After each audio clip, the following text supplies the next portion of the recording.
मसीह में आप सबको सलाम। मेरा नाम अरिस्मा यूसुफ है।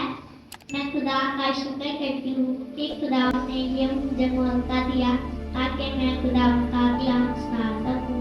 आए हम बाइबल में से खुदा के बंदा मूसा के बारे में सीखेंगे। मूसा खुदा के साथ चलता और खुदा के साथ वफादार था। वो खुदा से बात करने के लिए पहाड़ पर चढ़ गया। खुदा ने मूसा को अपने लोगों के लिए 10 हुक्म दिए। मैं आपको 10 हुक्मों में से 5वां हुक्म सुनाऊंगी।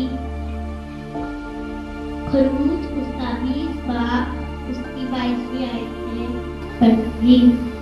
खुदा ने फरमाया, तू अपने बाप और अपनी माँ की इज्जत करना।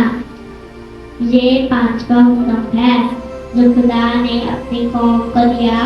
जो खुदा ने अपनी कौम को हुक्म दिया वही हुक्म आज हमें देता है कि हम अपने माँ बाप और अपने आसमानी बाप की मर्जी को पूरा करें। जब यीशु मसीह छोटे थे तब वो अपने माँ बाप की बात मानते थे और अपने माँ बाप की इज्जत करते थे। इसी तरह हमें भी चाहिए कि हम अपने माँ बाप की इज्जत करें और अपने माँ बाप का कहना माने। इसी तरह मत्ती उसके 26 बाब में एक और जगह यीशु की दुआ कर रहे थे। यीशु मसीह ने दुआ में कहा, ऐ बाप, मेरी मर्जी ना पूरी हो बल्कि तेरी मर्जी पूरी हो।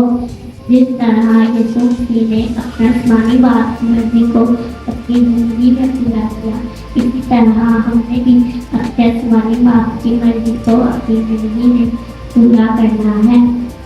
अगर हम अपने माँ बाप और अपने आसमानी बाप की मर्जी को अपनी जिंदगी में पूरा करेंगे तो हमारे ऊपर खुदा का रूह, खुदा की बरकत आकर पहुँच जाएगी।